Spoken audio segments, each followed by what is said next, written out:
least finance sports federations in Ghana. Focus on sports development. Focus on sports development. You are not travel and tour agents. Enough of the visa deals. Enough of the visa connections. Nathan, let me take you to 2018 or 2018. 2018. When Ghana qualified for, in fact, Ghana were representing us at the Ghanaian athletes were representing us at the Gold Coast Commonwealth Games. At that tournament or that Olympic competition or that Commonwealth Games, carpenters, farmers, spare part dealers, beauticians, car dealers, sales girls were masqueraded as journalists. Oh, Nathan, that's a report. Carpenters, farmers, spare parts dealers, car dealers, sales girls, beauticians were part of the group we sent to Australia. Hey, Raymond. We sent them to Australia to go and represent the nation. Some claimed they were journalists. Some were supposed to be athletes competing in what I don't know. But Nathan, you remember the whole scandal around that? Raymond, I don't believe you. Oh, I'm telling you. What are you saying? Oh, I'm saying that. Hairdressers. When investigations were conducted, proper investigations, carpenters, farmers, spare parts dealers, car dealers, sales girls, beauticians were the people we sent to Australia. You know, as we speak today, we still don't have closure to that matter. There's no closure to that matter as we speak. The report of the investigations that were conducted at the time this scandal blew up has still not been released. Mustafa Yusuf at his vetting promised to make that document public. It hasn't been made public. Honorable Kofi Adams, I beg you, when you assume office, when Donald Trump took office, he declassified documents concerning the killing of JFK and the likes. So I have an interest. Have they released those documents? Those documents, yeah, they've been released. You haven't seen them? Oh, you see them.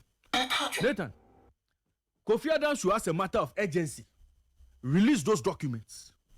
We want to know who played a role in making sure fake journalists were sent to Australia. National embarrassment. 60 Ghanaians were deported. Journalists and non-journalists were all deported because one bad nut spoils the whole soup. So Nathan, that's what happened to us. Now you ask yourself, who were the key players in that game? Information I gathered indicated that some federations had slots. And those slots... Which slots? Anna slots? No. Slots for journalists to travel with their team. Slots for athletes, which they found a way to trade on the visa market. So, Ghanaians are normally desperate to travel. And so some of these federations, when it comes to traveling, that's when they cash out. Because people pay huge amounts of money. And I'm not surprised when you read the news, you see officials of some federations, least finance federations, the voice of sport, caught in all sorts of visa scandals, visa deals. Yeah, that one that's true. In the dealing with police cases and all. That's true. Nathan, that has got to stop. They have to focus on their core mandate of developing sports. Remember just last July, a fake para team entered Norway under the guise of participating in the Jordkraft Bergen City Marathon. It was supposed to be an event for para-athletes. You remember the scandal around it? National Security, Ministry of Youth and Sports, Ministry of Foreign Affairs had to come into this matter because 11 of those athletes, once they entered Norway, they disappeared. Unfortunately, one lost his life. You remember that story? Yeah, I remember that story. Samson Dean, the Ghana Paralympic Association president or Federation president, claimed the visa was acquired by fraudulent documents. Fraudulent documents were presented for these visas to be acquired. His signatures were forged. Okay. That's what he said. Signature or signatures were forged. That is what he said. Nathan, as we speak, again, there's no closure to that matter. And I'm surprised that for a person like Samson Dean, whose signatures were forged on a letterhead of his association or his federation, he has not pursued this matter to the latter to be cleared off all the allegations that could be hovering around his head. He's not interested.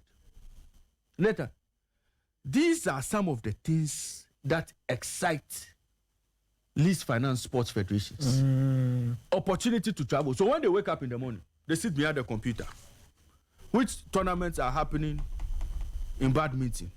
Which tournaments are happening in tennis? I'm just saying. Which tournaments are happening in hockey?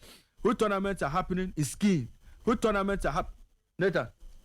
Then when they see the tournament, the next step is, let's put together a group and say they are skiers and send them to Finland.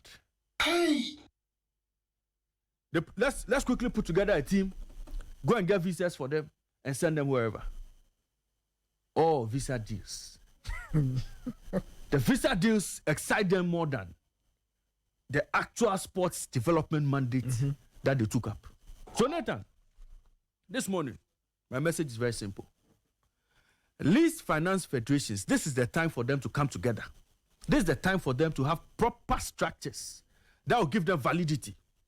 That will give them some sort of validation. So when the Ghana Football Association appear before the sports ministry, there's a lot of organization, there's structure to their demands, there's structure to what they wish to achieve with regards to whatever policy direction or whatever proposals they bring. Least finance sports must rise above looking for loopholes to exploit the system, to cash out on visa deals just because there's travel involved. Enough of that. This is the time for them to focus on sports development. So if it's the tennis federation, this is the time for them to focus on making sure we have our tennis athletes up there. If it's athletics, this is the time for them to focus and make sure we have some of our best athletes out there.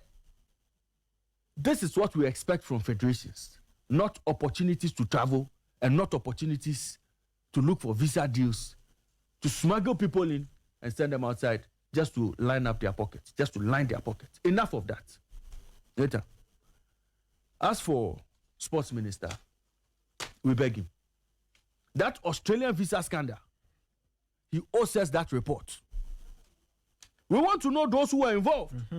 From the NSA, from the GOC, from the federations, we want to know who played a role in sending carpenters, farmers, spare part dealers, beauticians to Australia for the Commonwealth Games. Nathan, I'm done.